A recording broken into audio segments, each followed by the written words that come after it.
Mr. Speaker. Mr. Speaker, I'm pleased to stand up and speak to Bill 201, which amends the Alberta Insurance Premiums Act and called the Alberta Health Insurance Premiums in brackets Healthcare Donor Declaration Amendments Act 2011. I am going to listen carefully to the debate, and we'll put on the record that I'm a huge organ donor transplant supporter. I brought forward a private member bill back many, many years ago, and we had this discussion, and I think it was the member from Calgary West that also brought forward a bill, if I recall. And I can't help but wonder, and I speak from experience because I had the honor to chair the Advisory Committee on Organ and Tissue Donation and Transplantation probably a decade ago. And I'm finding it ironic that we're debating 201 on the subject of organ donation when 5 years ago we were debating Bill 201, the Human Issue Gift Amendment Act. And that act had made it mandatory for medical professions to notify the human organ procurement and exchange program when a person dies or is about to, and if there's a suitable donor. There are so many things that I like in this bill, and there are things that I like about the intent of the bill. I'm a little hesitant on when we talk about mandatory and then talking about some of the things that I'm hearing from the honourable member from Drayton Valley when she speaks about not being able to get their health card. I guess I'm wondering if, and I'm sure the member can tell me, there was a committee that I chaired, and it talked about comprehensive legislation to improve organ and tissue donation in Alberta. And sadly, it seems that the progress has been somewhat slow and uneven. And again, we're relying on private member bills and not government bills to bring this important issue forward. And the member can maybe tell me what's come out of that committee, because I know it was a very, very comprehensive committee and had some wonderful health experts and professionals on it, and it would be interesting to see what they have to say about this private member bill, and if, particularly if this is stemmed from that particular committee, and this is what they're recommending to speed up the organ donation. As long as I can remember, and I've been a donor since 1976, and I hate to put that on the record because then it really does age you. And I've gone through all the tests, which I'm sure many of the people in Alberta haven't, and I can pull out my organ donation cards that will give you exactly what my blood type is, what my tissue type is, and that's what they did many, many years ago.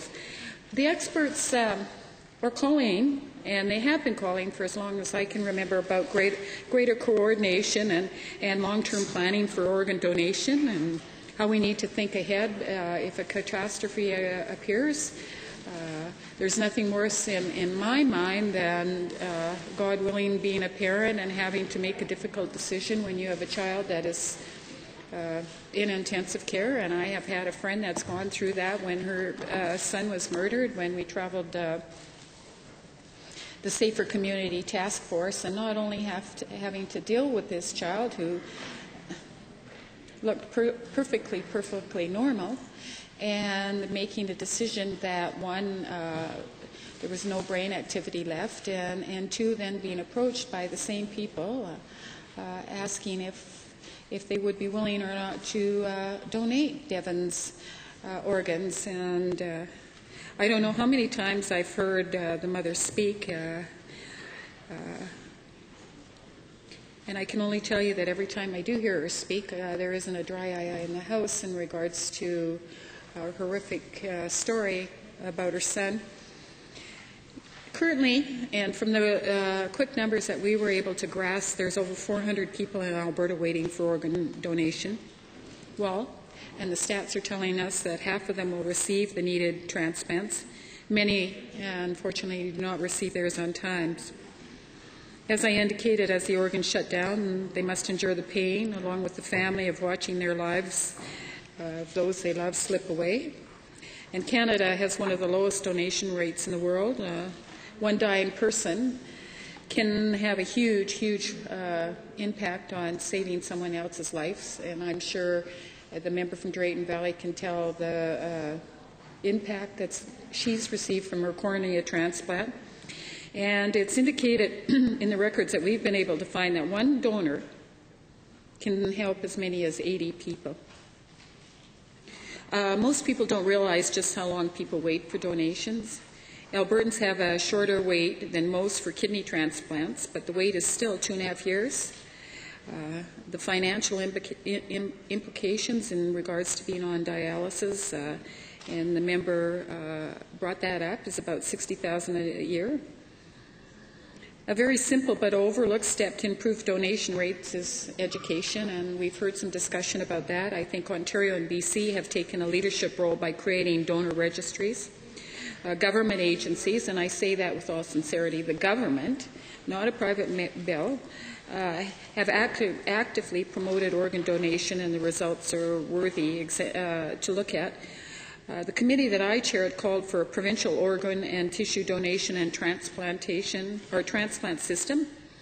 And, you know, I keep alluding back to this committee, and I'm hoping as we go through this debate that the member will bring out the committee's findings. That has been a worthwhile procedure in my mind from the government, and I would love, because I haven't been able, I haven't seen what the committee's recommendations are, and it certainly, I think, would be worthwhile as he proceeds through the processes of the second read in committee. And there's already been some recommendations in regards to bringing some amendments for it, and I think rightfully that that's something that we have to do.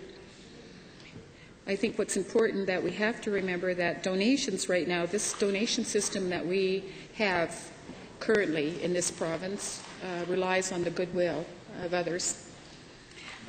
Living donation is a serious decision, and I think is another thing that needs greater support from our government. The government has taken a small step by allowing compensation for living donors so they can get their travel expenses and have some income loss up to $5,000. At the federal level, and I've had the opportunity to meet with the people involved in this, caregivers are given compassionate leave. It's interesting that this bill has also been introduced in the spring session. National Organ and Tissue Donor Awareness Week is in April, and I'm sure we can count on a member statement from the member that's bringing this private matter bill forward. I hope again that the debate of this bill, and I said that this is on the third private member bill, myself. I'm sure it was the honourable member from Calgary West, and now we have the honourable from, yes,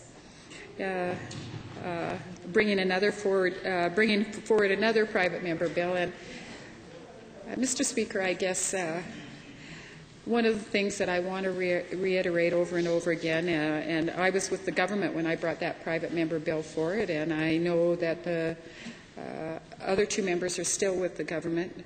If organ donation, nothing will move this further and faster and get done quicker than if it's a government bill.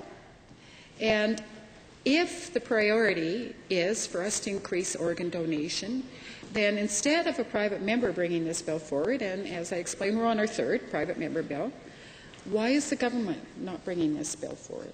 There's a huge cost savings by getting people off the dialysis and all the other things that go with it. I'm going to look forward to the debate, and I'm going to end the same way as I ended probably 10 years ago when I brought my private member's bill forward. And it's don't take your organs to heaven. Heaven knows you need them here.